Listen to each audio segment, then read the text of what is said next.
So they came in the middle of the night with guns. They had guns. They said they will kill everyone in the house. My mother-in-law, my 2 young children, and me. They said they would kill us to show what happens when people refuse to do as they say. I begged them. The children are so young. Please, I begged them. And like a miracle, the leader points his gun away and says, maybe not tonight. Asylum seekers, they come here because they have no choice. They come here with the clothes they are wearing and not much else. I went to the police, who said, no, they can do nothing. Something must happen. Somebody hurt, somebody killed, or else they can do nothing. They give up friends, family, everything they know, hoping for safety, for a place where they can be safe. I decided to run. We left everything. We ran and ran. So much happened. And now we are here in the United States.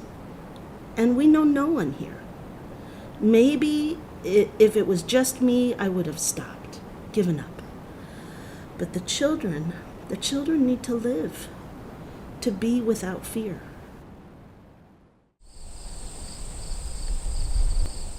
International law and the laws of the United States direct us to take in and to shelter persons who have a credible fear of persecution or death. This is the law, and we have a legal and a moral obligation to follow it. My name is Maeve Campman, and I'm here with Jim Gay and John Bohannon. They're members of a nonprofit organization dedicated to supporting asylum seekers. John, tell us a little bit about your organization. Well, we're called Community Asylum Seekers Project, or CASP. About 2 years ago, a small group of us here in Vermont recognized that there was a problem.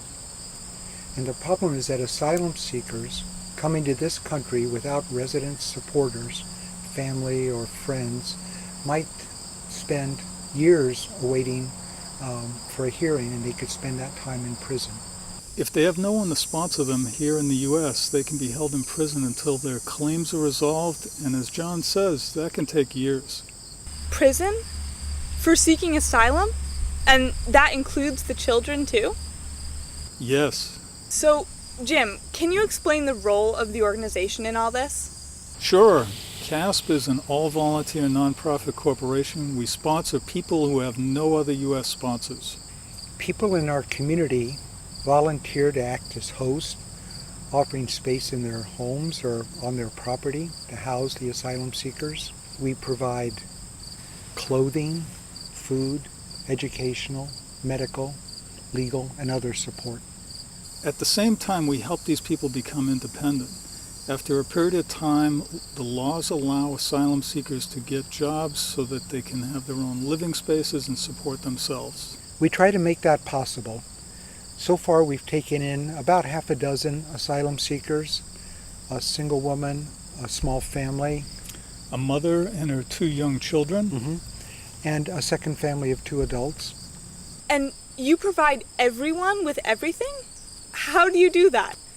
Members of our community have stepped up, people have volunteered, offered their homes, medical facilities offer health care, legal firms have taken on cases pro bono.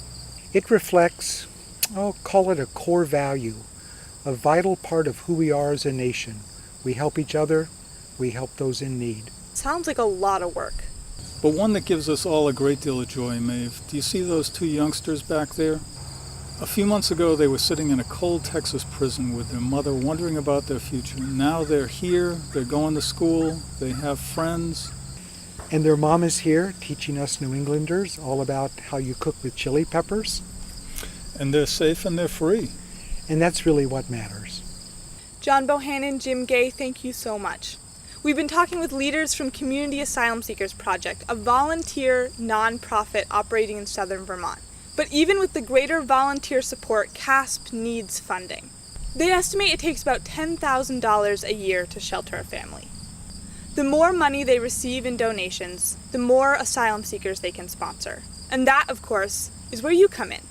You can join them in their effort through your donation. Big or small, it doesn't matter. Donate here on this site or go to our website to learn more about this organization. And thank you.